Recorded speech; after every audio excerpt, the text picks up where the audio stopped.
So hello, welcome back. Welcome back to the Living Legends podcast with myself, Az from Go Again Gaming, and Kel, who is over there or somewhere. I don't know. Where are you? I'm on the bottom. On the Hello. screen. He's down below. It was a clean opening, very clean. That was brilliant. Yeah, that's what we love to do. And then to my left or right, I've got Iain today. Bill's not with us today.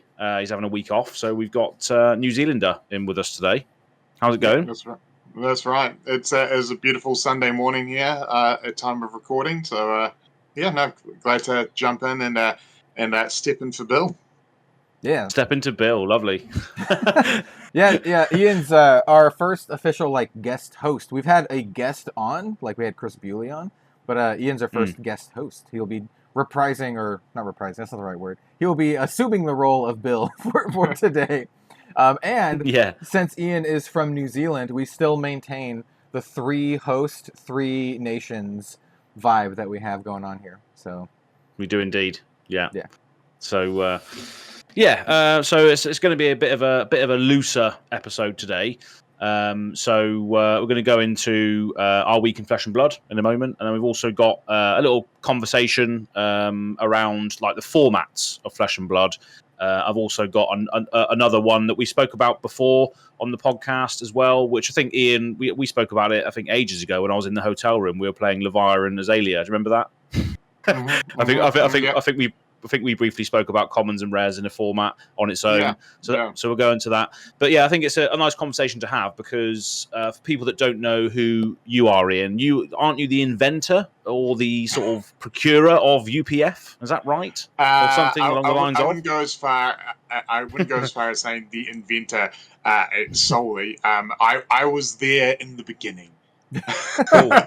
I was working at LSS at the time as the content manager or community manager, I believe was my official title back then. And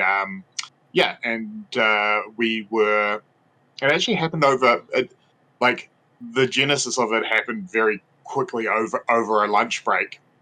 And fun fact about the reason it actually came up was this is probably a little bit of insider knowledge that not a lot of people know, is that it was back in the early days. I think it was done before we were testing before Arcane Rising came out, officially came out. And the reason for it was part of my job back then was trying to onboard new stores because again the game was very new and stuff like that. And one of the big stores here in New Zealand was like, we only do games that are multiplayer. That they changed their MO and so we're like, well, hey, we can, I'm sure we can make a multiplayer format. And so that was the genesis of the idea of to get it up and running. Because again, I think it is something that the team had always thought about, but it was sort of back then it was let's just get the things out and maybe the community would naturally do something like happened with Commander, but yeah, it was a means to an end to onboard a store. but again, I very much enjoyed the game and had a lot of fun in those early testing sessions. Because we went through a lot of iterations, adult heroes, young heroes. Imagine. If you actually look at the original rules, they came out before Blitz did. So the original rules were 60 card decks, but young heroes and stuff like that. So it has evolved, and it will continue to evolve, which is quite cool. Yeah. Nice. Yeah, so I think I don't know what people's sentiments are about this, whether you're watching this now or in the future, or people that obviously you guys are in the chat now. But do you think that TCGs, not necessarily TCGs, but card games, do you feel like they need a multiplayer format for people to play with their friends casually, or not? What do we think? Here's the thing. I don't think any game needs it. You're not gonna lose out by not having it. But that being said, there is definitely a group of people, and I would include myself in that group. I've never played, but I'll go on the record. I don't play Magic, and I've never played a game of Commander in my life. But my love of multiplayer games comes from a game called Versus, which was Marvel versus DC superhero game that was in the early 2000s by Upper Deck, and they had no official. They had, again, much like Magic, they had no official multiplayer game. But here in New Zealand, Auckland is the most populous city, and then Wellington is the capital city, and those were two of the major player bases in New Zealand for Versus. And so whenever we had a PCQ or a big event, a 10K or something, the Wellington crew would come up, or the Auckland crew would go down, and inevitably the Friday night before, we'd sit down and we'd have like an 8, somewhere between a 6 to 10 man multiplayer battle. And it was and those were always my most favorite games. They were, there's still stories that the group tells about, certain decks that went off, and people, I had no idea that was coming, and it is really competitive games don't need it if all you're doing is you want to get a competitive play, you want to have a $1 million circuit, that's great. But I feel like, for me, the joy of, because again, in a competitive game, you do, and we've come across this just coming out back end of national season, is you get a little bit worn out playing competitive, testing, playing competitive, then you're right into the next season of skirmish or whatever. And I feel like the multiplayer games are a really good way to recapture some of the joy of just playing the game and again, you get to play with some cards that you probably wouldn't play with normally, or cards that you thought were pretty average are really great in the multiplayer format. So I think it's a really nice way to keep a game fresh without having to completely step away from the game and play something else. Yeah. That's my thoughts on it. I agree with Ian. When you think about the quote big three card games, only one of them, as far as I know, has a multiplayer format. I don't think Pokemon has one, and I definitely know Yu-Gi-Oh doesn't have a multiplayer format. No. Pokemon might. Doesn't Pokemon have a teams one? It was not really multiplayer, a little bit more like a sort of two-headed giant type thing. But again, I haven't played that in years, so I don't know. It honestly might, but it definitely doesn't have anything like Commander or something like that, where you have a free-for-all kind of thing. Yeah. So we know that you don't have to have multiplayer formats to be successful. If 2/3 of the big three don't really have prominent multiplayer formats, but I think having them, or being able to have them in your game, is a huge boon to it, because it draws in a different crowd. And like Ian says, it's nice to have competitive stuff, but it's also nice to take a break from that from time to time as well. Yeah, definitely. It's an escape. It's an escape for a lot of people, isn't it? And you don't want to be in competitive mindset all the time. So it's nice to have these formats. It's also just I think it's. Oh, go ahead. Sorry, Kel. I think the other thing that's really good about Versus multiplayer is that it can be played with 3 people. And I know if you're in an area where you're still trying to grow a community and stuff like that, and you have that one armory night when only 3 people show up, instead of just going, I guess we don't fire, you can actually just sit down and play an ultimate pit fight. So while it may not be what you came for, there is still, it's a really good secondary option as well. And you don't have to change your deck to play it. While I mean, we're probably at the extreme end where the 3 of us have UPF decks made up. You don't have to have unlike Commander, where you have to have a specific format to deck. You can just any blitz deck, or even if all 3 of you have constructed decks, you can play UPF with constructed decks. It's going to take you a long time, because to get through 40 life in a multiplayer game takes a long time. But you don't have to. I do like the fact that you can just jump in with any deck and play. But if you want to be, if you and your group wants to be a bit more into it, you can go a bit further and put in your coaxes of commotions and you go bananas and play to the format. But at the same time, you can just bring your Dory in and swing your Dawnblade and still win games, which is cool. Yeah, it's good for onlookers as well. So if someone's in the game store and obviously your knight doesn't fire off or what have you, you can sit down, you can play a fun UPF game, and someone else could walk through and be like, "Oh, what are they doing? What game are they playing?" Or if you're playing the future PVEs thing that's obviously coming out, people could be gathered around a table having a great time, and again, someone else could be like, "Oh, what are they playing? They're playing against the system." They then get involved with the Flesh and Blood card game, and then you could be like, well, you can play this one-on-one. That's how the game was meant to be played. And they'd be like, oh, okay, then let's try that. Oh, I'm really good at this. I want to take the next step. Let's do an armory.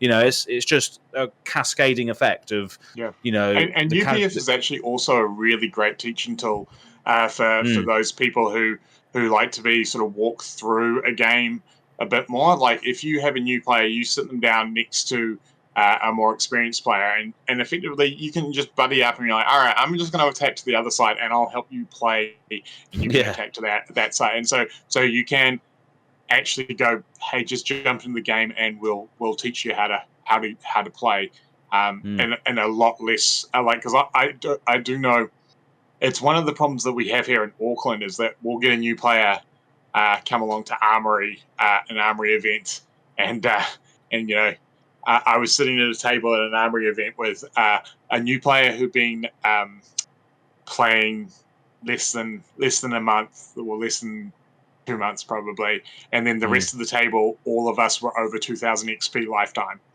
Wow, which can be a bit daunting. Which can be, I mean, we're very we're very open, but when your first game is against Caleb McCreath's Bravo, or you sit down against a Matt Rogers or something, it can be a little bit daunting. How do you even tackle that as a scenario? Like, if you've got like a player base that's really optimized already, and new players come in, they're going to get smashed left, right, and center. How do you deal with that? I mean, how we've got it, at least at my local store at Hobby Master. A shout out to Andy and the crew out there, great team. We have 2 days of FAB at Hobby Master, and Tuesday night's Armory, and it's usually classic constructed or draft if a new set's come out or something. And then Thursday nights is casual blitz, and that's where we are like, hey, if you're learning the game, come along, play casual blitz, get some reps in. If you want to step up and you want to learn classic constructed, you can come along on Tuesdays. It's a little bit more, of a step up. But I mean, the thing is, while we have some very good players around, I'm very proud of our community here in Auckland. Like, we've got a bit of an older player base, because a lot of people in our player base are a little bit older and have known James for years, and that's what's brought. There's a lot of lapsed card players in our Flesh and Blood group that have come back into the game, partly because the game's really good, but also the initial reason they came back in was James has been such a stalwart in the New Zealand TCG community that a lot of people just came back to. So let's see what James's game's about. Let's support him, and that's how they got into the door, and then they stayed because the game was really good.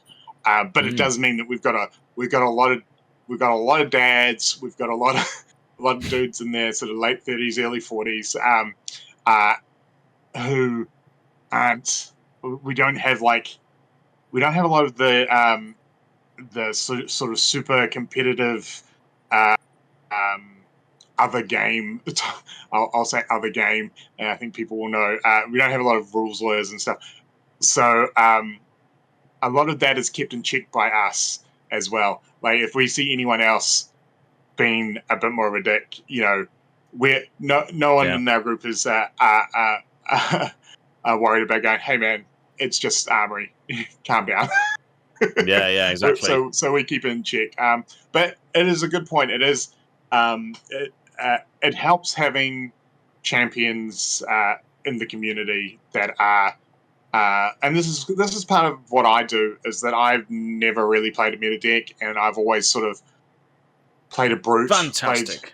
played something else, and a lot of it's to do with like I mean I like the classes and stuff like that, but I when I was the community manager, I had a realization because I also used to run a gaming store, and I understand that if you're new to a game and you're coming in and you're like, okay, I'm new to the game and I've just picked up Azalea. This is a perfect example. As Oh, like, no.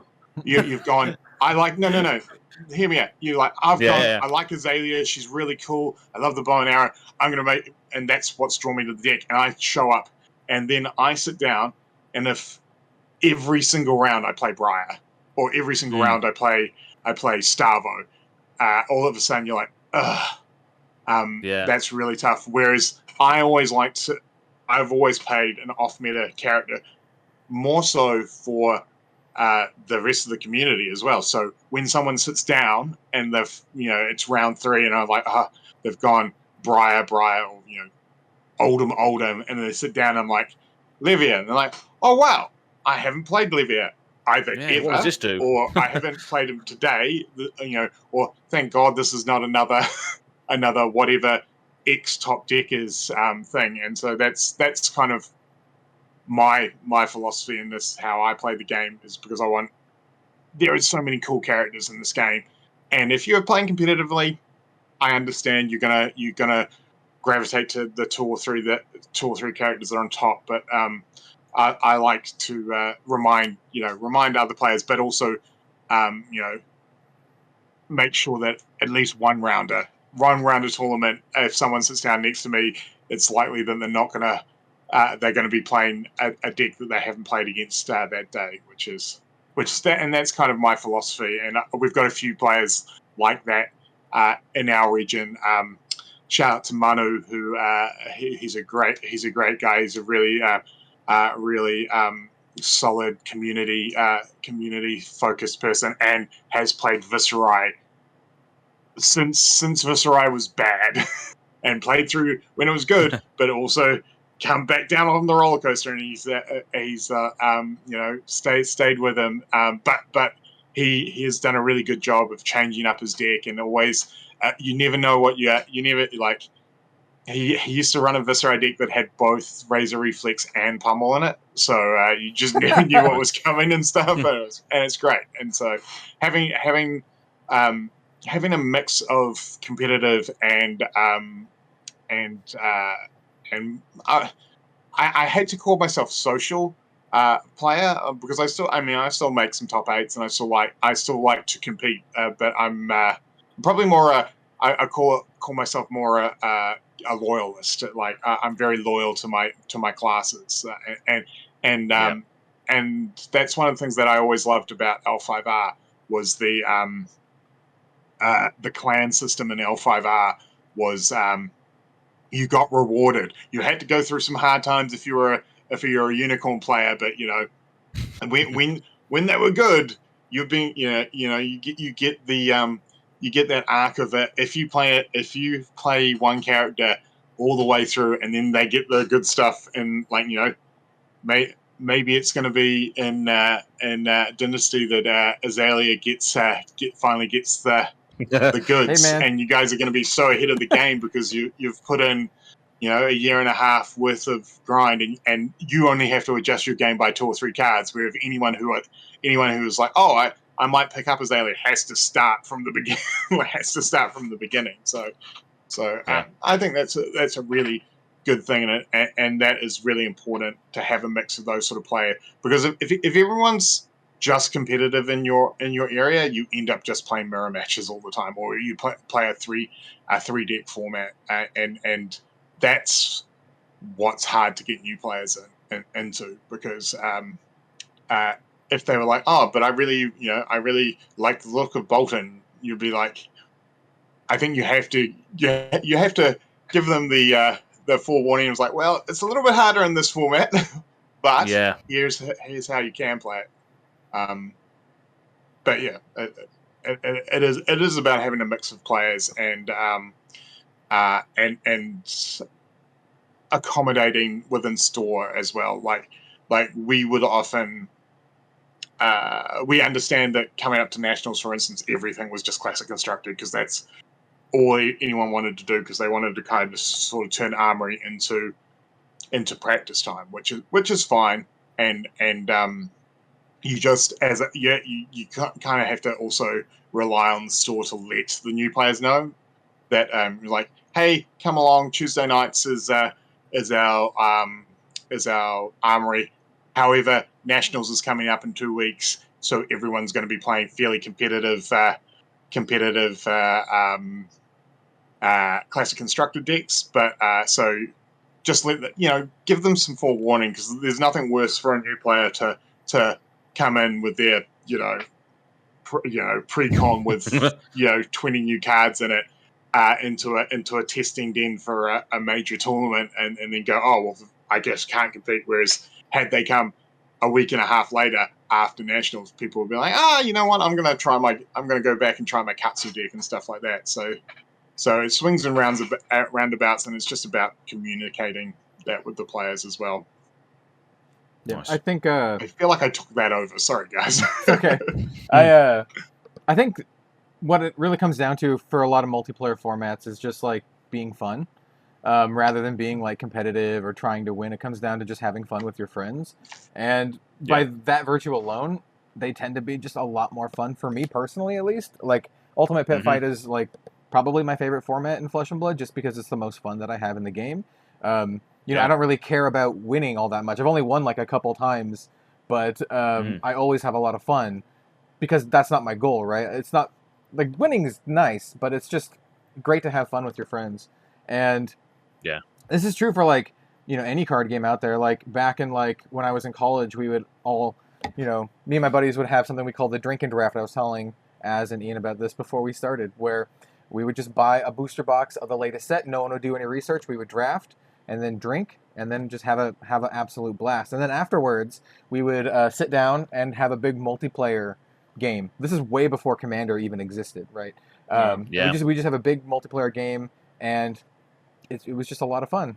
Sometimes we'd have multiplayer games, and everyone would just bring a random deck, like whatever you had on you. Sometimes someone would bust out like, a draft deck, or someone would have like their more competitive deck, but it didn't matter, because it was just a multiplayer format, and it was a lot of fun. So, well, I mean, that was the crazy thing about Magic, right? When it first came out back in like '94, I remember I played a couple of games back then because I had a few friends that are into it, but we were here in New Zealand, and it took a while to get here. And when it got here, like stores were getting in a box or 2 boxes, and like there was like a 2-pack card limit on each player, and like, because it was just no one knew about it.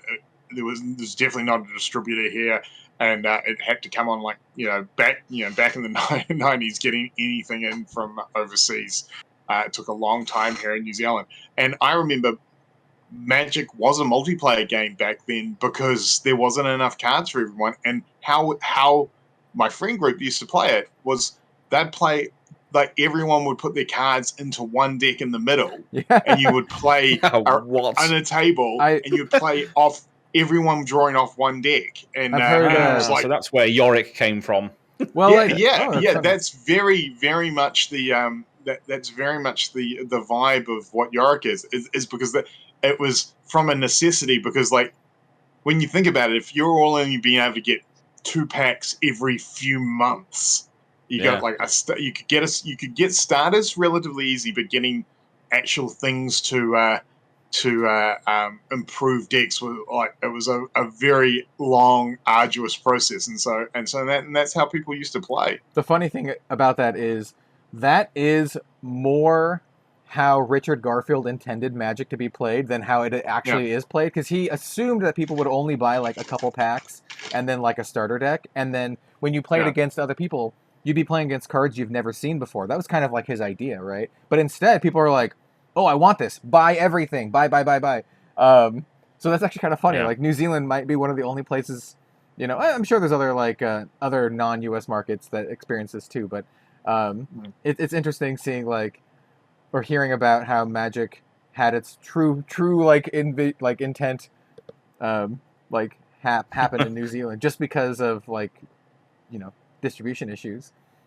Yeah, I mean, I hate to think about it in card value wise, because they were playing with alpha and beta cards with no sleeve. No, because sleeves weren't invented. Like, this is the thing. Like, there was a lot of people that haven't. There was penny sleeves. I think there are penny sleeves. There were penny sleeves, trading cards. But again, we didn't have a trading card market here, because trading cards before Magic were like a baseball, football, basketball cards, and all sports that aren't covered here in New Zealand. So there's no market for them. Like, the first, Magic sort of came on the scene, and the closest thing we had to any sort of trading cards were the old bubblegum cards, where the Star Wars cards, the Batman cards. I think the closest thing to a trading card game I had before the 90s was, I'm not sure, it may have been Panini that did it,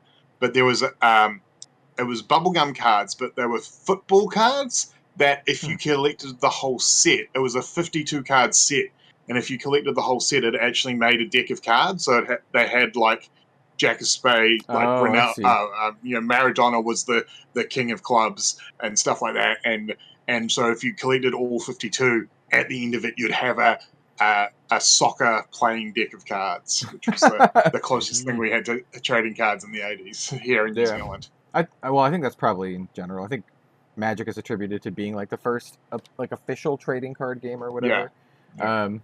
Which I'm not going to get into too much, but that's probably one of the reasons why it's still around these days, even though its mechanics feel a little archaic to some people.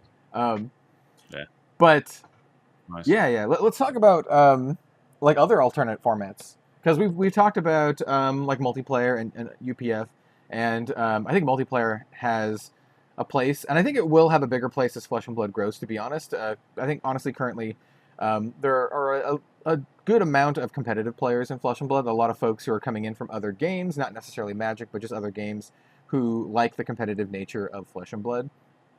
But in any trading card game, anyone who knows how the communities are will know that competitive players are actually a very small minority of the actual size and player base of a card game.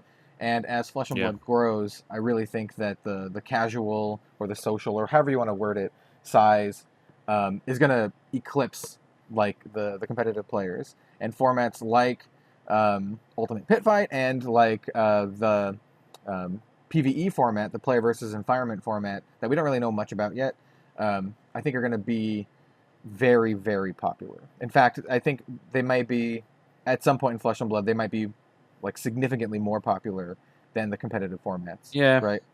It just attributes itself so well to the Flesh and Blood sort of thing as well, because you're choosing a hero. That hero, you're sort of identifying with that hero, and then banding together with your friends to then take down a boss or a dungeon or something. It just seems like a great time. So I think it's a great space for them to delve into. 100%, definitely. Yeah. I mean, do we want to talk a little bit about play versus environment? I know I talked about it a little bit last week when I talked about Yoji, but I mean, I think it's something we could talk about here. I think it's a space that's very untapped in the trading card game world. In fact, I can't think of a single current trading card game that does something like this. I mean, I know that Keyforge has a thing, right? But it was like a print your own kind of deal, and it was fighting against a boss. And I know there are other games like Arkham Horror, right, is a cooperative game, which is fantastic. Arkham Horror, the living card game, one of my favorite card games to play. It's the only card game that my partner Robin will play with me, and that's because it's a cooperative experience. It's not a competitive thing. Yeah. I tend to be pretty decent at card games, and she doesn't like playing against me because she can tell that I'm either going easy or that it's just not fun to lose all the time. So having a cooperative experience is just, it's so good because you can try as hard as you want.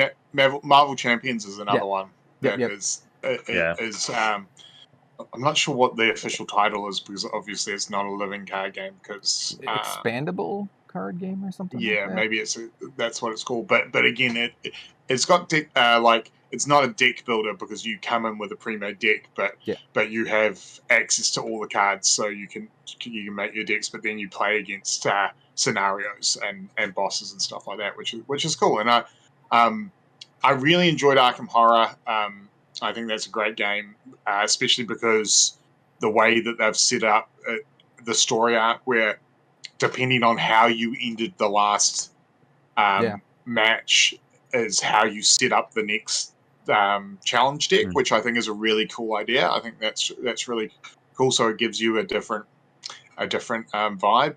Because back in the day, both Versus System and World of Warcraft had the raid decks. Again, which was like as you said, it's sort of like 4 people versus the boss or 3 people versus the boss. Because Versus had the Galactus raid deck, and I think actually World of Warcraft had several. I literally have a Onyxia and an Ice Crown Citadel raid deck up in my closet. I have 2 of them. They had more than that too. They had like Molten Core, Naxxramas. They had a bunch of them.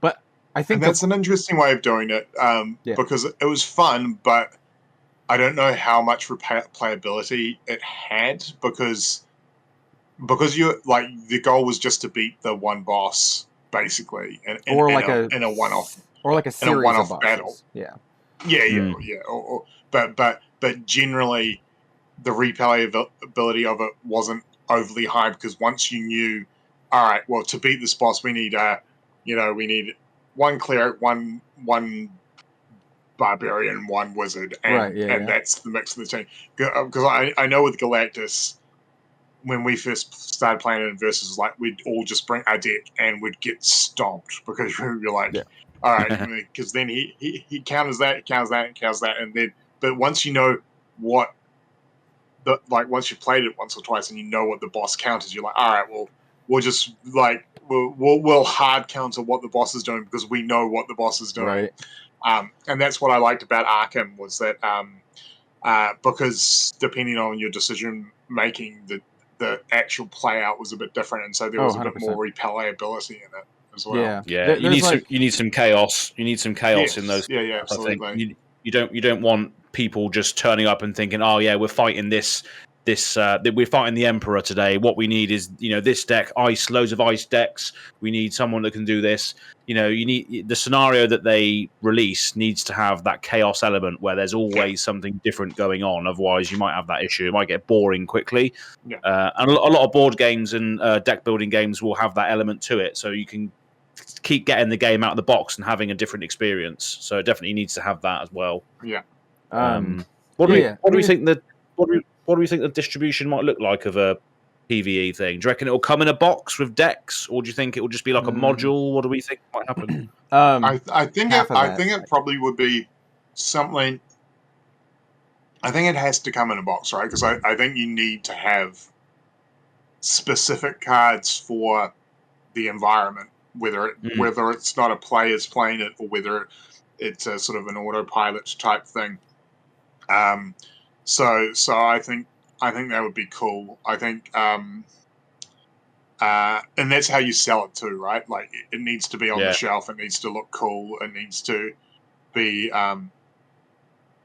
something that depending on what the price point is, like if it's, because I think that was the one thing that was sort of said about the classic battles thing is that the price point to what you got seemed a little high for the sort of quality of the box and stuff. So I would hope that it would be something cool, more akin to like a small board game box. So you can sleeve up your PvE boss deck, put it back into the box, and you're like, when you come to play it, you're like, all right, well, we'll pull out the box again. Just as you're saying, if you're then playing it in the store and someone comes across and they can see the box and they can see a cool piece of artwork on whatever the scenario is on the front cover, that's how you sell it to other people as well. So you kind of want the packaging to also be the ongoing advert for said thing to get new people definitely invested. There's 2 things that I would like it. Well, there's basically two examples that I have that I think would be really cool for them to take as possible options. The first one is like Arkham Horror, right, where you have your... They do box sets now. They used to have like a core thing and you buy little mini expansions to it. They just do like a full experience now. And so that has everything you need. It has all of like the encounters and all the special stuff to that experience. So for Flesh and Blood, say you have a Savage Lands set, right? And so you have all of the locations in the Savage Lands, right? Maybe it's akin to like a roguelite, like a Slay the Spire or something like that, where you have different nodes that you can go to, and you have different encounters on different nodes as you create a map, as you explore. Because it really feels like they are doing, and I believe they literally use the word campaign in the FAB 2.0 announcement, where you like can explore like a map or something and have different encounters, and maybe, you know, get better equipment over time. Maybe you start out with like a set of iron rot or something like that, and then you get better equipment over time. Maybe some PvE specific equipment to that campaign that's like flavored in the world. And so at the end of it, maybe you'll fight a random boss out of a set of different bosses, and everyone will be decked out in like sweet armor, and maybe they'll have, you know, extra cards added to their deck or something like that. The other example I have of this is Dice Throne. So Dice Throne, it's a deck building dice kind of game. It's really, really cool. But they have a basically what's like a roguelite mode, right? So normally you can just play against someone, but there's also a mode where this is the same kind of deal. You proceed on like a map, and you get items and level up over the course of your adventure. And it's, you know, somewhat procedurally generated. Like the encounters are random. It's not always like, oh, you fight skeleton pack A here. It's like, you know, you could fight a veritable, you know, mishmash of different enemies at each location. So it is random to some extent.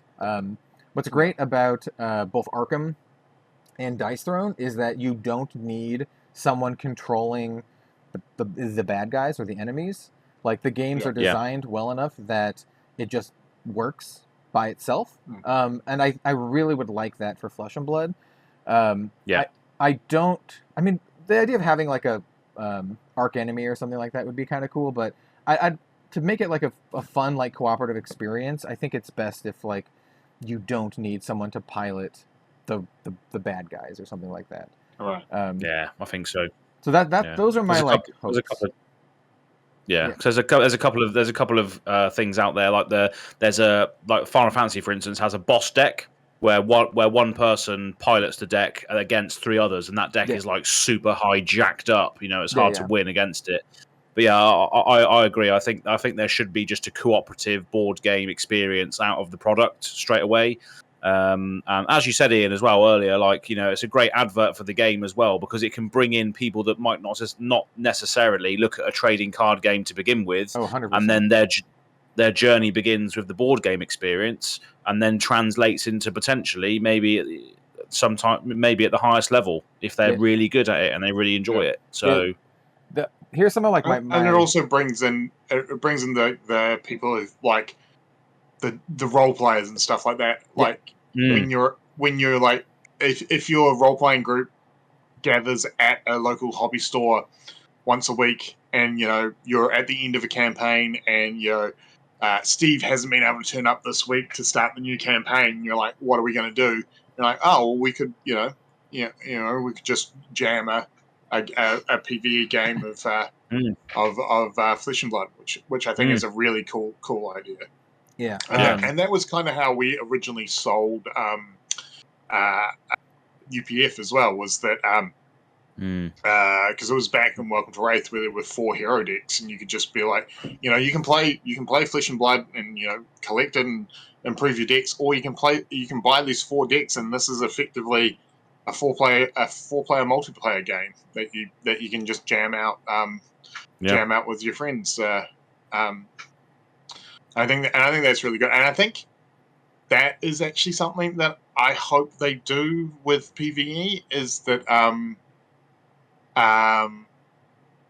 it's going to be interesting on how they release it, on like if it's going to be halfway between sets or something, or if it's just like a one drop a year. You mean like how often? Okay. How often? Yeah. And so what would be kind of nice is if it was close enough to draftable set that had 4 heroes or 3 hero pre-con decks. So 100%. So it could be like hey, this is the PvE thing, and like, I don't have any, I don't own any Flesh and Blood cards. It's like, oh, well, you can buy this, and you can buy these 3 pre-cons or these 4 pre-cons, and you can jump in and play this.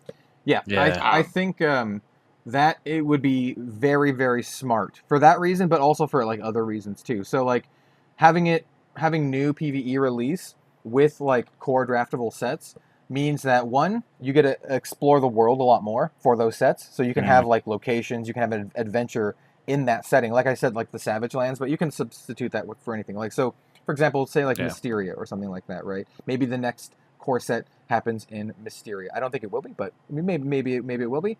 And you'll have like the Mysteria PvE thing where you like adventure through. So it helps like flesh out the actual world of Flesh and Blood. Yeah. But like Ian said, you can also just buy the starter decks, the new Blitz starter decks for that set, and then buy for the PvE. And that's and that in itself is good crossover, because why else would a seasoned player buy a precon? Because it's a bit of a weird product, isn't it? It's like it's one of those things you don't want to go down the line of how like Yu-Gi-Oh and that did it, where you have to like put reprints of high rare cards into precons to get people to buy them, and then because the problem about that is while you get sales of precons, you get all these people like buying out 2 sets of precons to get a play set of Command and Conquer, and then the store's like, all right, well, cool, we don't need to order any more in, and then the new player comes along and there's none of the new precon decks for them to buy, because all the competitive players are like, oh, quite right, I'm just gonna buy these up to get the good playable cards. So I think that is a model that I hope they never go down the line. But but also you had like what happened, was it Aria? I can't remember, was it Aria or was it was Aria that like the precons had the spell void equipment that wasn't printed anywhere else. So all right, so let me pose a question to everyone then. What are your must-haves for player versus environment? Like, for a player versus environment product, for you, for it to be successful, what are your must-have criteria? Like, for me personally, I do want it to be like an adventure campaign that's sort of procedurally generated. I also want there to be unique cards that you can only play in PvE that come in the box set, to maybe enhance your PvE deck or something like that, to make it like fresh, to make it like really fresh. And I want it to be scalable with player size. So like, it would be awesome to be able to play it solo, but it'd be also awesome to play with 2 people or 3 people or 4 people or 5 people. Like, I'd like it to be scalable with size. So no matter the size of your friend group, you can always play it. You know what I'm saying? Like, not just like you have to have 4 people or it's not balanced and you die. Like that kind of thing. Yeah, I think the scalability is very important, and I think the sweet spot is for 3 people. It has to be a really good experience for 3 people, because and more, and if you can do it with less, that's fine. I mean, generally, I wouldn't imagine you can do a solo thing with 1 deck, but there possibly is a thing where you can play solo but playing with 2 decks. Like, you can do that in Arkham. You play against the thing, but you play with 2 decks yourself. But I think 3 is that key number, because that's the kitchen table number that you'll get most often. That's the someone didn't show up to the group, so we can just jam this out. It's that safe space, isn't it? Yeah. I feel like it's good that it would also work with 5 or whatever, and then you can have a night and we can get 5 people in. But I think for me, it has to be a really good experience with 3 people, because it has to be we're going to play it as a first option for us, but I think if it's a really good experience with 3 people, it's that great. Well, there's only 3 of us today, so let's jam this out. And then that it's going to get more play if it's a good experience for 3 people. I mean, honestly, with 2 people too, it should be really good. 2 people, 2. Because that's how you get like I don't want to say like naysayers, but people who are hesitant to play like competitive card game. It's how I'm gonna get like Robin to play Flesh and Blood with me, right? If it's a cooperative thing, because she plays Arkham with me, but she won't play like competitive Flesh and Blood with me, other than like when she helped me, learn the game back when Iain sent me the initial like alpha decks. But being able to play with two people so you can onboard someone, I think is also really important too. Yeah. Yeah. I really also, I agree with you. I like the concept of unique cards to the format. I like the idea of if it is going to come in a box package of doing like the legacy style thing where you get maybe 2 or 3 blind loot, like blind prize things for prize drops, and it'd be kind of cool if. But for that, I think if they do that, all the cards in that should be PvE only. Agreed. Because again, you don't want people just because WoW had this problem of people just buying the raid decks out because they were looking for loot cards for the online. Brilliant. Yeah. I agree. When you said that, when you said like the loot packs, it's something I thought about a lot. Like it would be awesome because you get like a prize for winning, but then I was also like, wait, if you do that, then all of the competitive people are just going to buy up all of the PvE decks, get rid of all the PvE stuff because they don't care. They just want like the whatever the chase card is for their classic instructed deck or whatever. Welcome back. For the viewers out there will be a cut because as just had the robot for a little bit, and we were like, all right, let's let him robot. Let's let him get the robot up. I've put my computer through a lot of stress today. So there's been a lot of content being done today, so that's probably what it is. So I'm sorry about that. Hey, Iain and I talked about IT Crowd for a bit, so was it good. Highly recommended show for folks out there. It's a pretty short show. There's like what? Maybe, it's classic BBC. It's like 20 6 episodes a season. Yeah, there's like not very many episodes at all. But I mean that's the actual BBC formula, right? As is the six pretty much 6 episodes a season. Yeah. Have you seen IT Crowd, Az? Yeah, I've seen it. Yeah, a long time ago, but yeah, it's a good one. Okay, so we were talking about to get back on track. We were talking about. I asked you guys your must-haves for PvE. Az, do you have like? But what are your must-haves for PvE for it to be successful in your opinion? So I'm a massive fan of cooperative board games. So some of my favourite board games out there are, like you said, Arkham Horror, but the original version, like the original board game version. Yep. Yeah, and in Arkham Horror, it's quite difficult. It's it's very, very chaotic, but that speaks to me because I just love the random encounters, the stories that you tell along the way, and the stuff that you remember. Oh, I got killed by this ogre because he chopped my head off on a stupid turn. All these random encounters and stuff that you have and the stories that you tell are my favourite parts of the game. So I like to have variance. I like to have a bit of chaos every now and again, and I don't like to have the same game every time. It needs to be a different story every time. So if they can emulate that somehow, that would be my sort of perfect experience. And it just means that you as players, you can't meta against a board game because you never know what's coming. So I think we touched on that briefly earlier on about the variants and stuff and keeping it fresh out of the box. Yeah. I think that's what Arkham Horror is. The card game does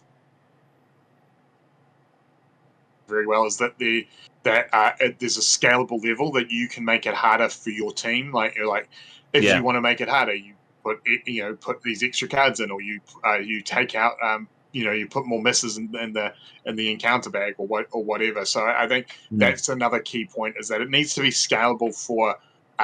It can't be too easy because then there's no replayability, but it also can't be too hard that you can never beat it, or or it needs to have that scalability of. I mean, and this is again perfect example from the non-card gaming world is like something like Halo, where you're like you can play it through, and then you can play it through on Legendary, and it's a little bit harder. And you play it through on Epic, Such a great game. And if you can beat it on Epic, you're like, I am a Oh, golden yeah. god, right? Yeah. That's where I think a scalable difficulty level. I mean, I don't know. I'm not one of the designers. I don't know how easy that would be to do, but I think that is a key point too for the replayability. Yeah, that's a really good point, because I love, like, going back to the Halo scenario, the evenings where you're having, like, you know, drinks and food and stuff, and you're just there with your mate trying to get through the level on epic difficulty. You're like trying to take cover, using all of your stuff to your advantage, and all the tactics drive that warthog in the last mission, like through the hordes. Wow. Yeah, when there's everything blowing up around you, that's an absolute cinematic experience in a game that I've ever had. But yeah, it needs to have the scalability and the variance. I think that's what I think, definitely. Yeah, and I'd like to reiterate what Ian said earlier. I think it'd be awesome to have a new PvE module every new expansion set, or maybe every other new expansion set, something like that, semi frequently.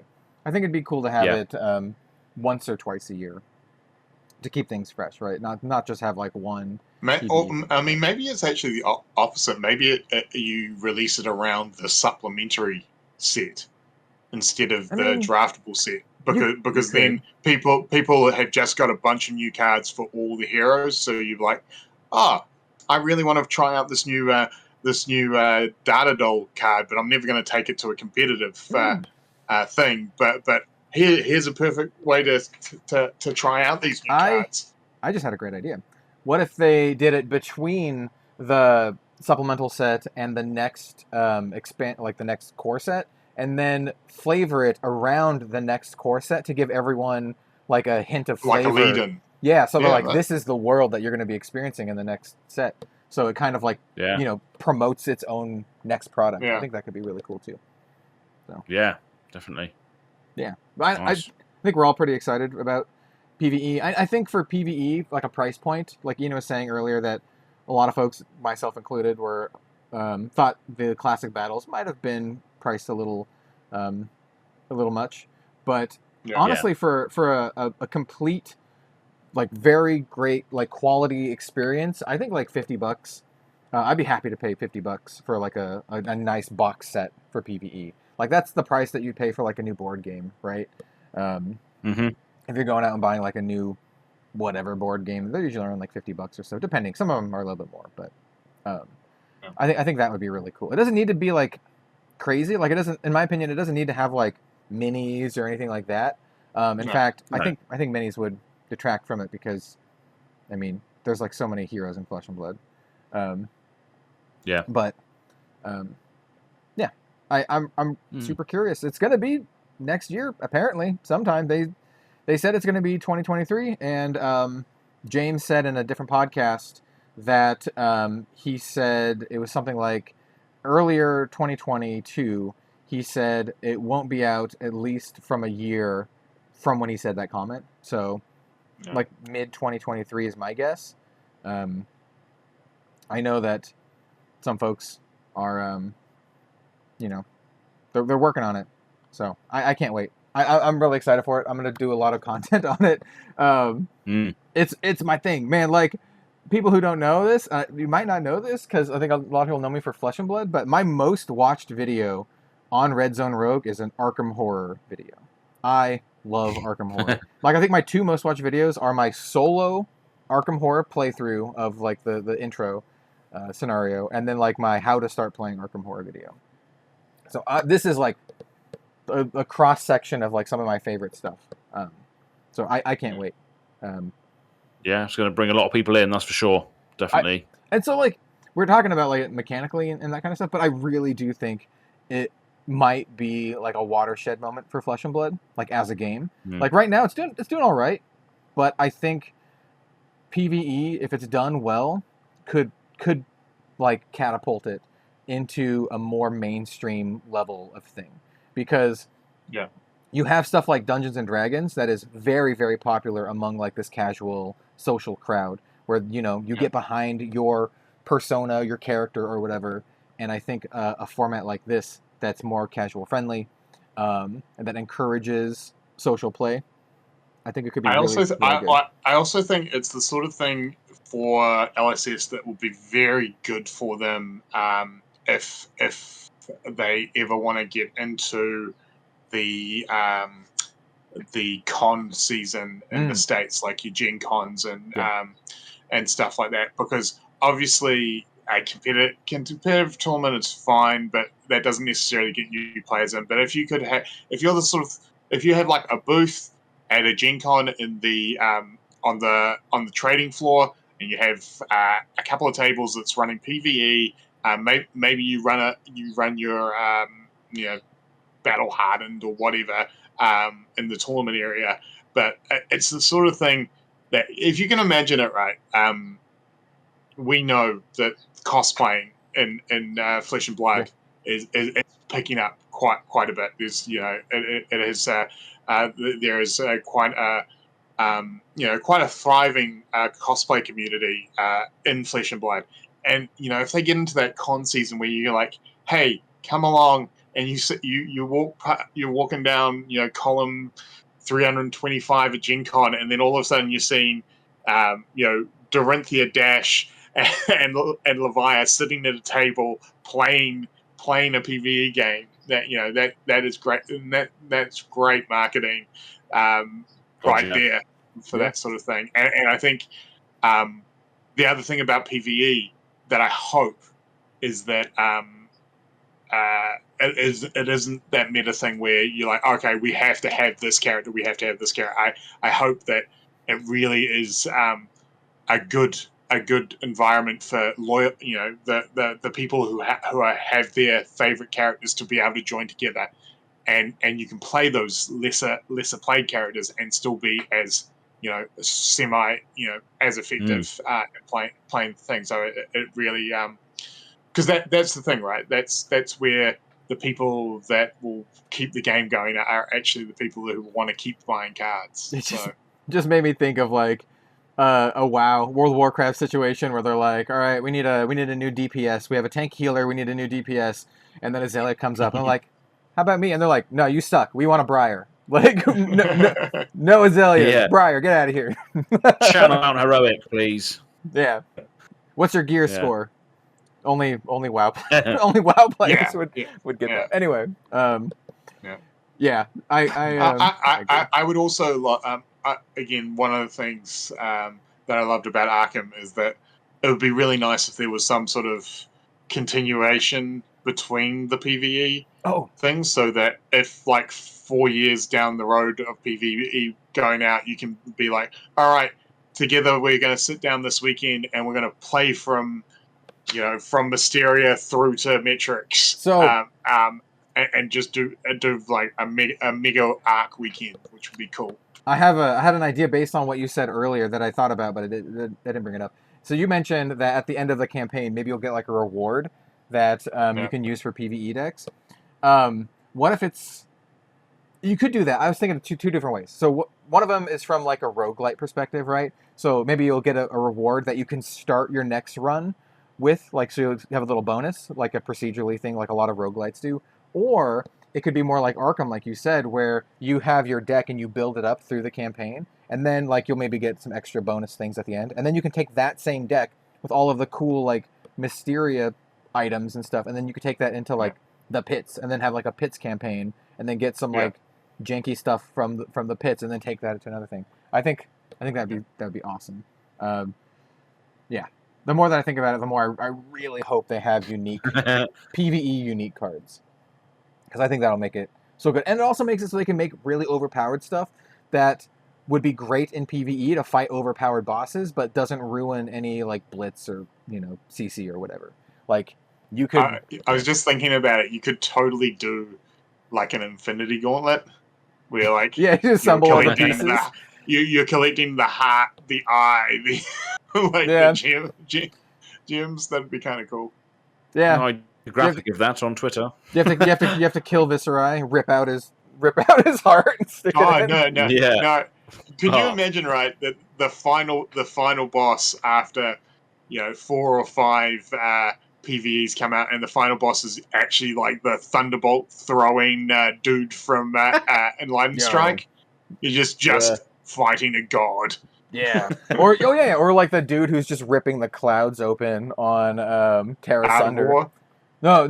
There's the Art of War guy too. Yeah. Confirmed. Celestial guys in eye. Yeah. Holding the bolt. Yeah, you cut out a little bit, Azz, but I think people got the gist because the gist. Yeah. They heard holding the bolt. Brilliant. But yeah, I'm really excited for it. I think a lot of people are. I honestly think there's a lot of pressure on LSS to make this good, not just from the community, but they probably have a lot of pressure internally because if we think it's going to be big for them, you have to know that they understand that it's got to be really big for them too. So it's like something they really need to get perfect, and if they can, I think it could be. I don't call it the golden ticket or like their commander, but kind of like kind of. So nice. Yeah, are there any other alternate formats that you guys want to talk about before we get into what we have in our arsenal? So one of my favorite formats was created by Sushi Night Games. It's called Chaff Goblin. For those of you guys that don't know, it was inspired by at the end of armories that had drafts or even just prize packs where again, New Zealand, a lot of early adopters. So a lot of the times at the end of an array, you'll get your participation packs, and people will crack the packs open, check, maybe take the rare, if they get a super rare, a majestic or something higher, they'll take that, or a nice foil, and then they'll just put the rest of the cards on the table, and those the chaff pile is what it's called, and generally new players are are more than welcome to take that stuff with them. Otherwise, they'll go into like the commons box for the store. But like Sushi Night, big group of players there, so their commons box was getting a bit overflowing, and so they came up with this really cool concept called Chaff Goblin. So everyone has Chaff Goblin as your character, and he's like 20 life for thing. And the thing about Chaff Goblin, you can play it 1-on-1 or you can play it in an ultimate pit fight. And what you do is you start with your Chaff Goblin, and your weapon is a stick. And the stick ability is it's one cost, swings for one, but is considered every type of weapon. So it can be pummeled, it can be razor reflexed, it can fire an arrow. So it means that it can do anything that any weapon can do, but its base stats is just a 1-for-1. And then what you do is you go to the chaff pile, you put it into a big box, shuffle it up, including equipment, everything in the chaff box, and you take 40 cards randomly out of the box, and that's your deck, bro. And as you're playing your deck, you're gonna have warrior cards, you're gonna have ninja cards, you're gonna have wizard cards, stuff like that. You may pick out a piece of equipment, and if you pick out a piece of equipment you can play onto the field, and play onto the field, and then and it has go again. So and it replaces, and you get to draw a card. So it replaces a card in its hand. So you may stumble across finding a piece of equipment, but it's really cool because you have no idea what's in your deck. You have no idea what you're playing against, and you get that sort of that crazy multi class combos that you just never see anywhere else. So you can you can be swinging with I don't know, a brute card, and then all of a sudden use a ninja reaction on it and stuff like that, which is really really cool. and it's super fun. And as I said, it can be played one player. It can be played Ultimate Pit Fight. Yeah, and it's just a really great way to reuse those cards that are often just sitting there doing nothing. So, Kel, I don't know what's happened to you. You've gone into a test pattern on my end. I don't know. Azz, can you see Kel or? I can't see him. No, he's gone. Oh, really? Yeah. Oh, yeah. It looks like you're unscrambled pay-per-view TV at the moment. Really? on mine, it's like perfectly fine. Well, it's weird. I'm gonna be Pure. I'm gonna be weird. National issues. I'm gonna be weird for you guys, I guess, for a little bit. But for the OBS recording, for everyone watching, it should look perfectly fine. Okay. For the audio listeners, and I guess for Iain and Azz, while Iain was like describing that, I was grabbing literal booster boxes that I've opened up that are just full of absolute chaff, and I've just been stacking them in front of me. I have 4 of them here, and I also have another 4, 5, 6 off screen of just booster boxes that I opened for the channel that just have like random cards in them that I haven't had time to put into long boxes. This would be really fun to play on stream, I think, like on a live stream, to just grab some chaff and do that. Ian's got chaff behind him right now. He can just put dude, I together. I literally have these boxes of just random crap. So I don't know. It could be interesting. I'm totally down. In fact, I was so inspired by it that I actually have a little New Wraith Order Goblin made that I'm getting printed into my own Right Time Gaming Chaff Goblin cards. So I'm going to put it out there now because all 3 of us are going to be at Worlds. Yes. All right, we're going to play some Chaff Goblin at Worlds, and anyone who is who's watching or listening, if you want to attempt Chaff Goblin at Worlds, come find me. I'm going to be wearing this hat, and I will have counters, and I can teach you in person. And we can have some fun.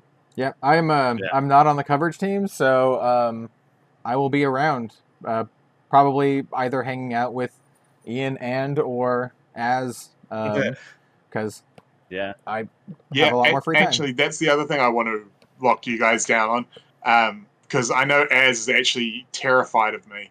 And he's done his absolute best to keep me out of your guys' UPF games, and so I'm challenging you live now on the Living Legends podcast in front of everyone. We're going to play Ultimate Pit Fight at Worlds, and I'm calling my shot now. I'm playing Yorick.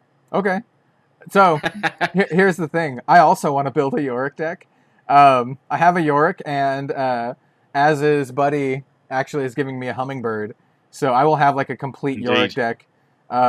We can shuffle up both of our Yorick decks. Mine. I'm just gonna say right now, my Yorick deck's gonna be insane because I'm making it with the sole purpose of knowing that it's gonna get shuffled in. So there's gonna be a lot of random weird crap, and I'm making it spicy. I'm putting in all the fables that I can.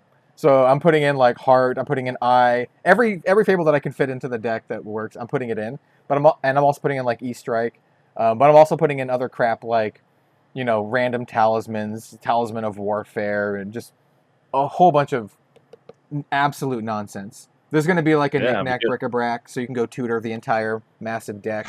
I think I want to do a Sunkiss and Moonwish in there, so you can also tutor for them too. I'm just going to put some insane stuff. I'm really looking forward to York. It's gonna be a lot of fun.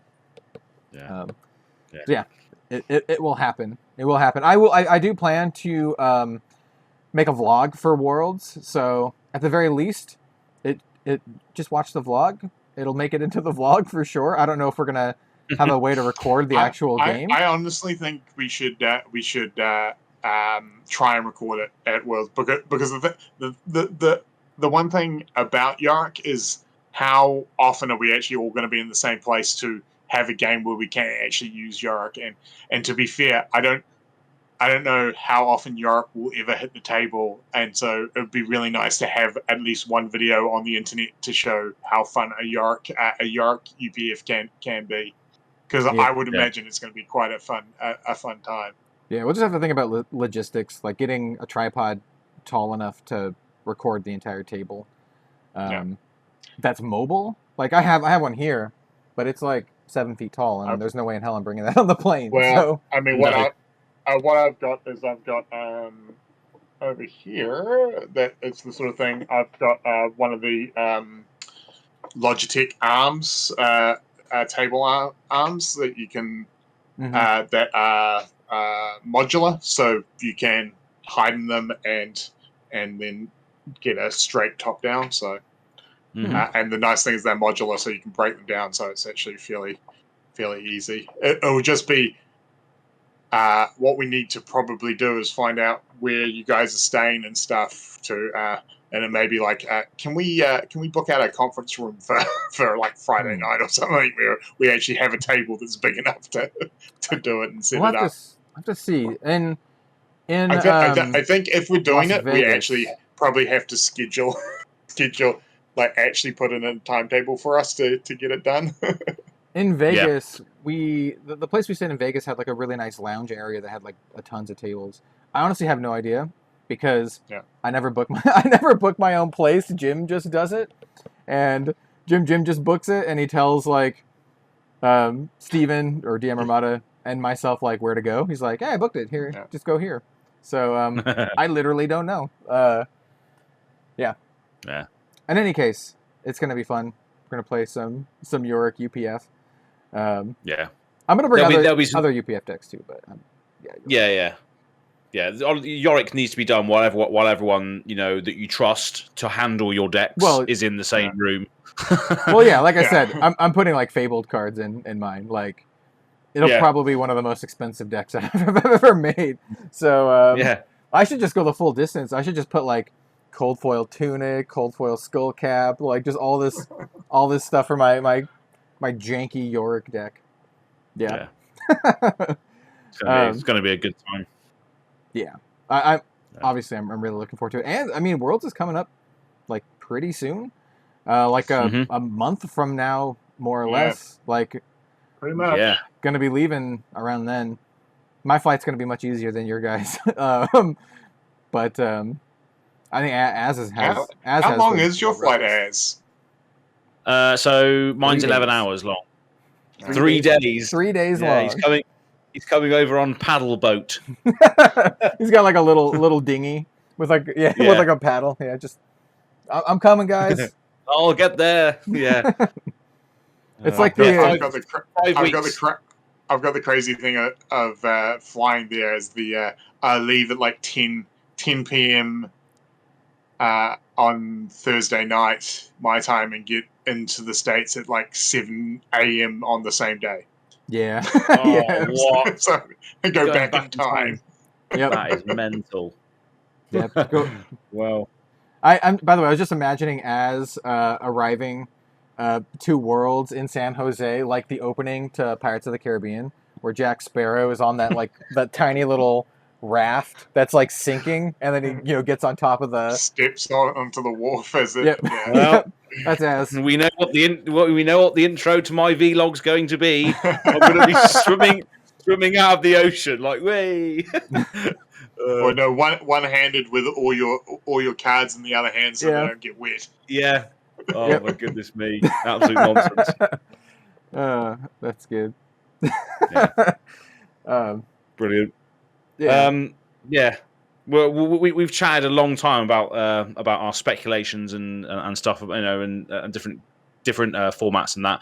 I just want to shout out another format that is going to be experimented on. I've mentioned this previously on the last podcast because Ethan Van Sant, Brute Nation, Levia Lover, has put together a format called Clash, which he's going to be announcing it this week, and it's a commons and rares format.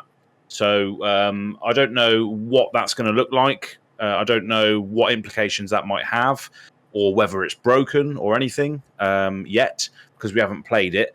But have you played something similar to this before, Ian, or any of you played any sort of common and rare format in FAB? We like in the initial days of Commoner, before it was an official thing. There's a few iterations. Like I think the first Commoner we did, that we had a tournament out at Card Merchant ran with it was all commons, but each deck could run one Majestic. Right. Okay. And that was interesting, but it meant things like Dash is really good because you're like, I pick Chamber. Right. Like, yeah. That's just really good. I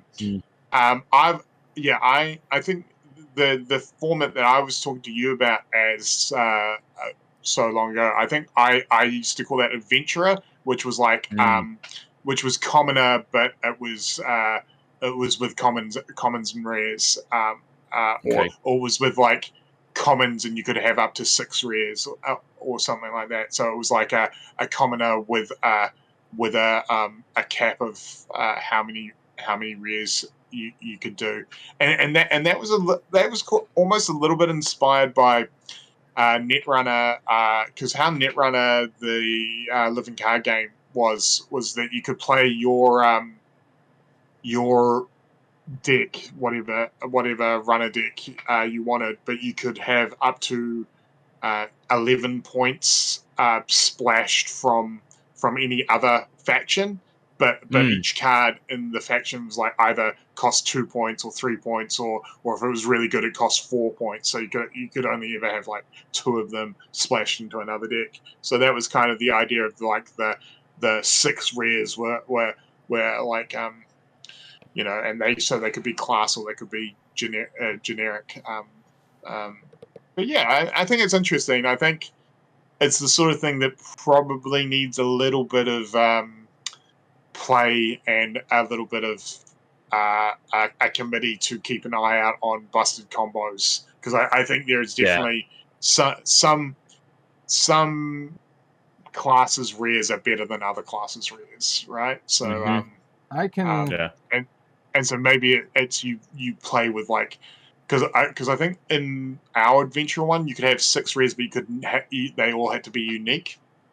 Like effectively rares became legendary, so you could only have one obs. Yeah. Right. Like, okay. I think about this and I'm like, I really wanted for Commoner to be like this, but for some reason I got a lot of people telling me like, no, you can't do it with rares, it'll be broken, there are too many broken cards. And I never actually played it or anything, but I can think of some decks off the top of my head that I think would be very good in this format. Like Chain, for example, would be very good because you have plunder runs and you have Chain's rare specialization. That was a Soul Reaping, which is very, very good. Yeah. And so like, there's some heroes and that like Levi gets Soul Harvest, which is not as good as Chains, but it's another blue 6 in that deck, which makes that deck a lot better. And then like, but what I really do like about it is that it makes some heroes viable where they're like absolute trash tier in Commoner, like Viserai. Like Viserai sucks so bad in Commoner.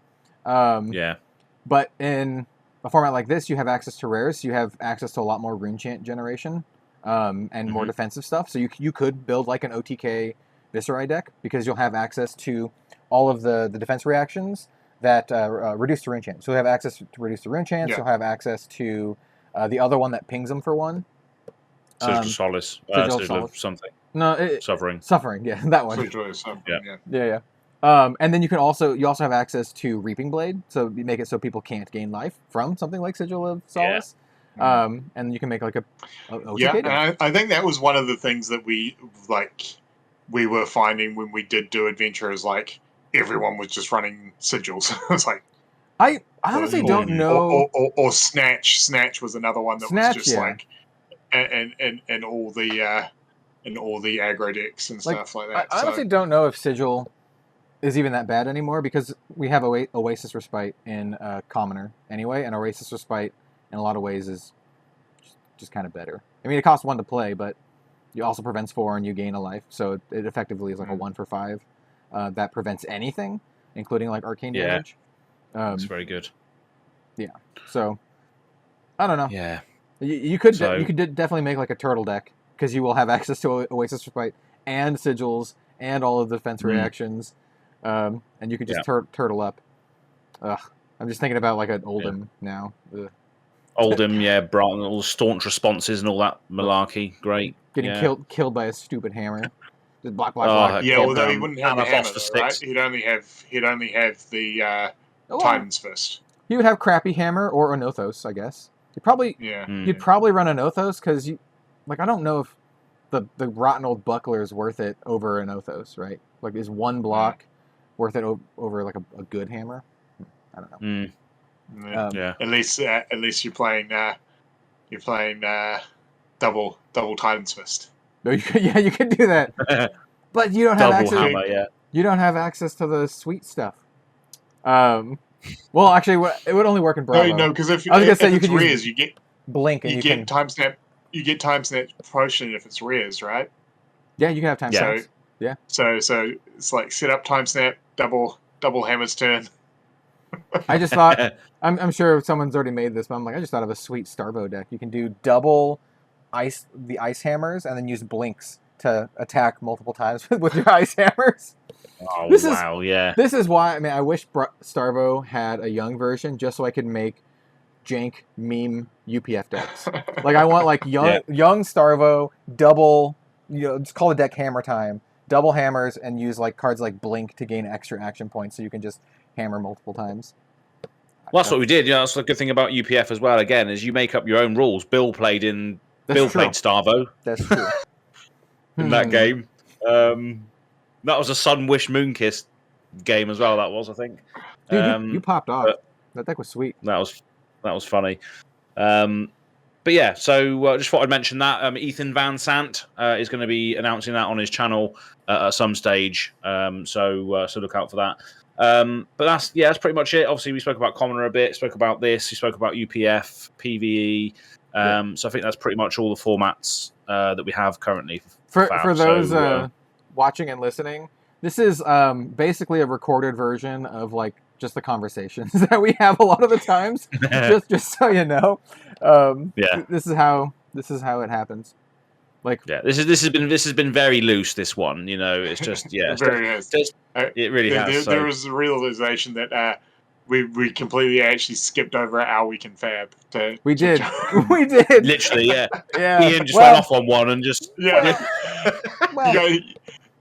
As sort of lobbed me the ball about UPF, and I just started talking about it. And now let's get to our week in Fab. Starting off the podcast for real now. No, we're not doing that. Yeah. We're at the end. We're at the end. So, we're at the end. Now that we're at the end, what do you have in your arsenal? And we're going to, since Ian is our guest host for this episode, we'd like to ask Ian what he has in his arsenal. Yeah, okay, thanks for that. So basically from my following this is sort of more non-fab type stuff that we do here. Of course, a lot of people probably just expect that I was talk about wrestling. But that's more a radio reflex, reflex thing. But I have this weekend before getting and doing this, I have actually tried a different card game. So for those of you who follow Bandai's card games, they are releasing a One Piece card game as part of, I think it's the 20th or 25th anniversary of One Piece.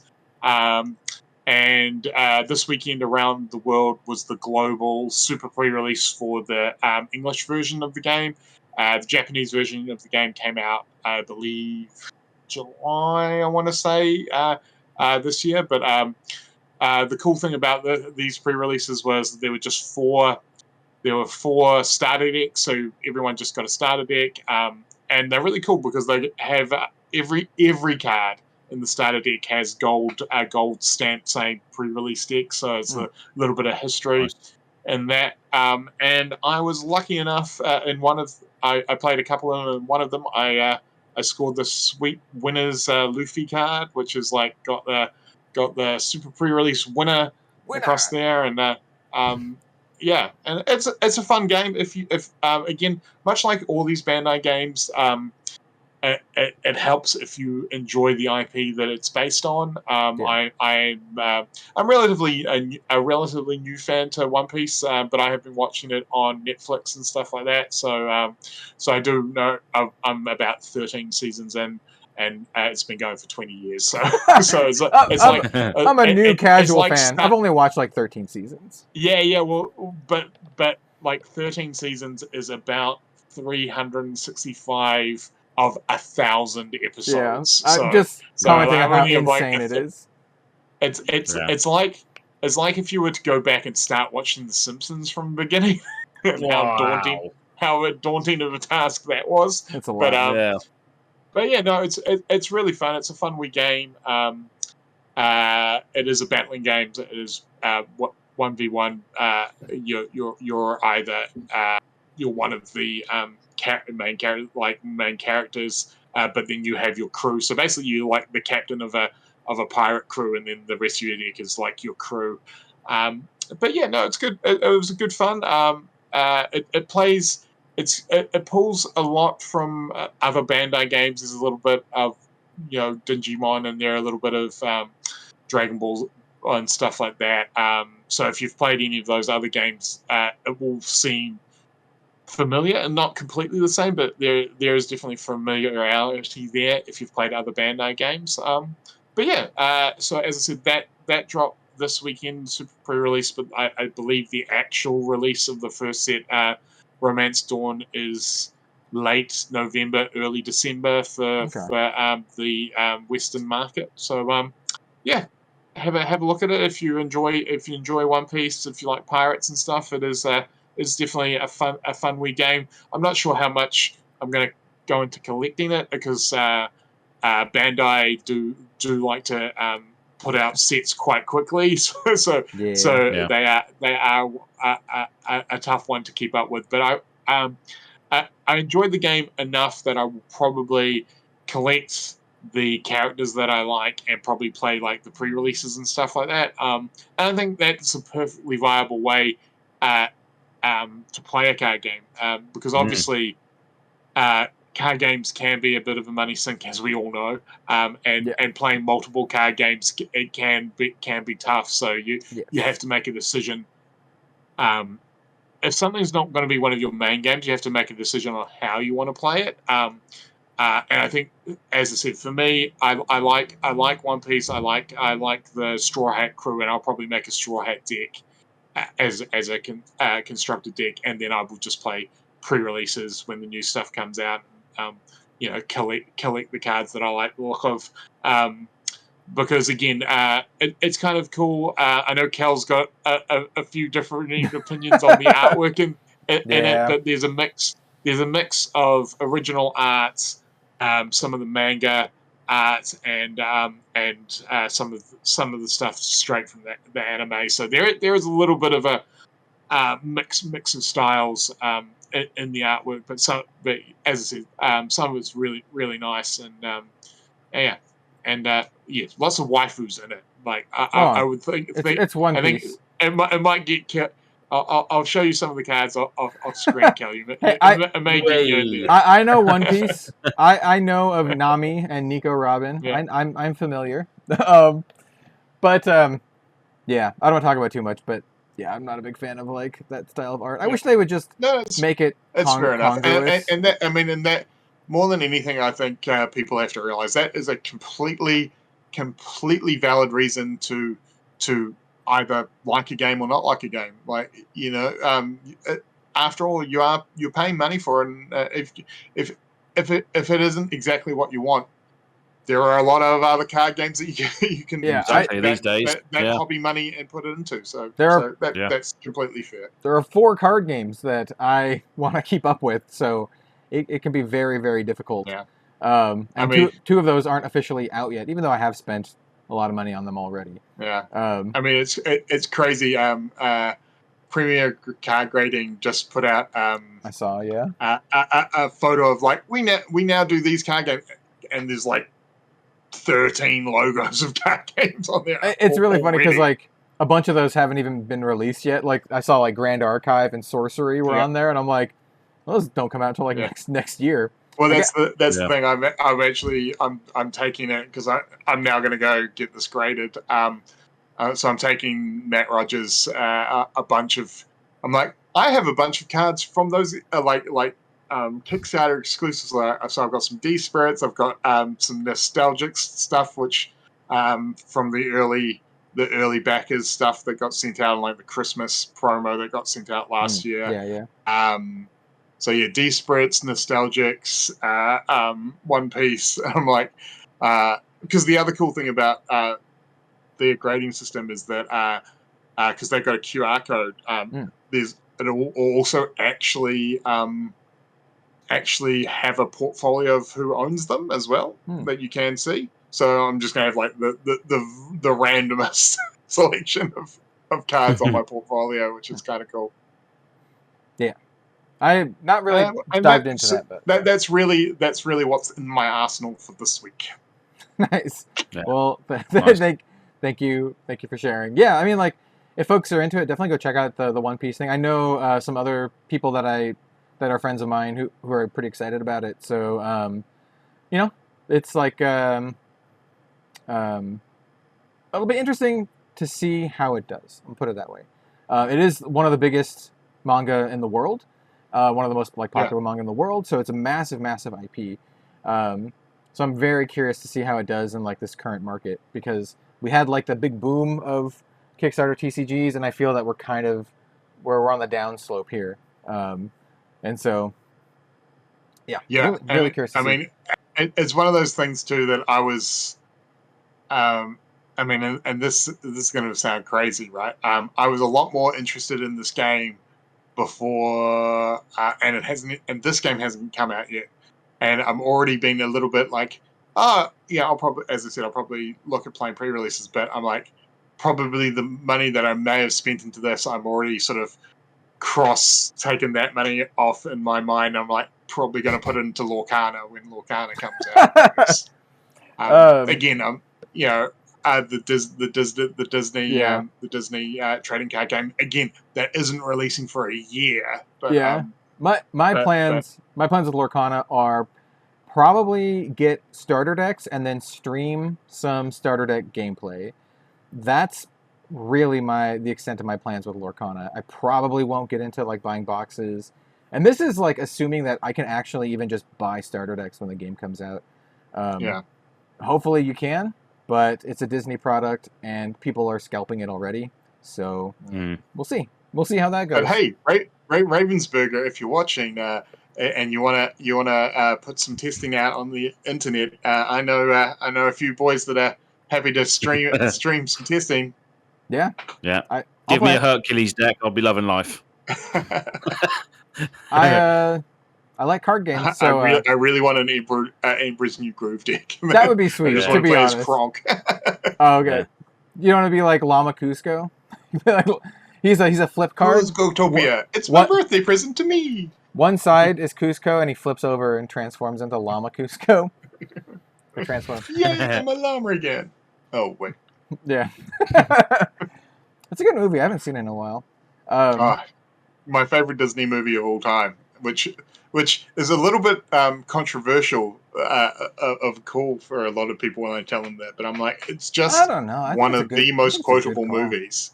I think it's a good call. I don't think I'd fault you for saying that at all. It's not like I'm trying to think of what would be a not good call. Is Rescuers? That's not Disney, is it? No, Rescuers is, yeah. Rescuers Down Under? Rescuers Down Under is my favorite Disney movie. It's not my favorite Disney movie. I don't actually know what my favorite Disney movie is. Maybe... Was it Broomsticks and... was it... Bedknobs and Broomsticks? Yeah. I was going to say, when I was a kid, it was Robin Hood. I really liked Robin Hood. Now I don't know. I also really like some of the weirder ones too, like the Black Cauldron and Sword in the Stone. But I think the Black Cauldron was good and weird. Yeah. So Aladdin's my favorite. Aladdin's a good one too. Absolutely love. Yeah. Absolutely love it. I Anyway, yeah, we'll stop talking about Disney stuff. Absolute tangent. This is such a loosey-goosey one, isn't it? No, it's good. It's good. Comment down below. This is asking for engagement. What's your favorite Disney if movie? you've got this far, what's your favorite Disney movie? Well, there's that. I was going to say, tell us if you like this rambly, loosey-goosey. Do you like the loosey-goosey? Pro or against? Where can everyone find everyone? Let's toss it to Iain first. So Right Time Gaming on YouTube and Facebook, and also on Twitter as well. But Twitter, I'm still sort of a little bit newer to Twitter, to be honest. So I'm more liking people's tweets and answering than necessarily putting out a lot of my own thoughts and opinion on that. But definitely Facebook group Right Time Gaming and the YouTube channel as well. But to be perfectly honest, this year you can probably find me more on Red Zone Rogue than my own channel. that might be true. Speaking of which, Iain and I may or may not be doing a stream after this, which will have been several days in the past if you are listening to this. So if we did, that's what it feels like living in New Zealand. Yeah, exactly. Yeah. So if you want the authentic New Zealand experience, check out Red Zone Rogue and see if there's a past stream like 4 days ago. If we did a stream, might do in about 15 minutes, we'll tell you the secret word in that stream. Yeah, exactly. Hey, we might be playing Chaff Goblin. I don't know. I proposed Commoner, but I have this giant pile of chaff. Maybe we'll do Chaff Goblin. Right. I don't know. We could do that. Yeah. I need to get a stick card. I don't have a stick, nor do I have a goblin. But yeah. I can email you the image and you can put like a picture on the. He's got like a club. Bro's got like a freaking. For the people who can't see this, if you're audio only, Az just pulled out a baseball bat that has barbed wire on it, like a barbed wire coated baseball bat. He's an absolute street thug. He just pulls it out. He's just like, I got this right here. Got the reaping blade as well. Look at that. You can dual wield. Dual wield. Yeah. Club maester, club sword combo. Brilliant. Oh, video listeners, this is why you tune into video listeners, and you wait till the end of the video after we've spoke about Disney, One Piece, all sorts. Yeah, exactly. One Piece is real. Brilliant. Az, where can people find you? Yes, so Go Again Gaming on YouTube, and Go Again Gaming AZ on Twitter, and Go Again Gaming UK on Instagram. That's pretty much where you can find me. That's it really. Yep, go do that. Go find Az. Over to you. Go find Az. Or find me at Worlds. Find all of us at Worlds. Yes, we will be at Worlds. And I'm Kel, also known as Red Zone Rogue. I have the thing that says it right here. You can find me at Red Zone Rogue everywhere. YouTube.com/Red Zone Rogue, Twitter, Instagram, Facebook. Though I'm not really on Instagram or Facebook all that much. That's where you can find me. Mostly Flesh and Blood, but also a bunch of other random stuff occasionally. So, yeah, thank you so much for joining us for this, Iain. Thank you for being our first guest host. I imagine we'll have more guest hosts as time goes on. Possibly Iain returning at some point, as we need to fill in people and stuff. I mean, I'm always happy to talk FAB and everything else as we have proven today. Exactly. Yeah. And thank you, dear listeners and watchers, for joining us for this episode. It was a wild one, but I think it was a lot of fun. And yeah, definitely. Yeah, we'll see you next time. Yeah. See you later.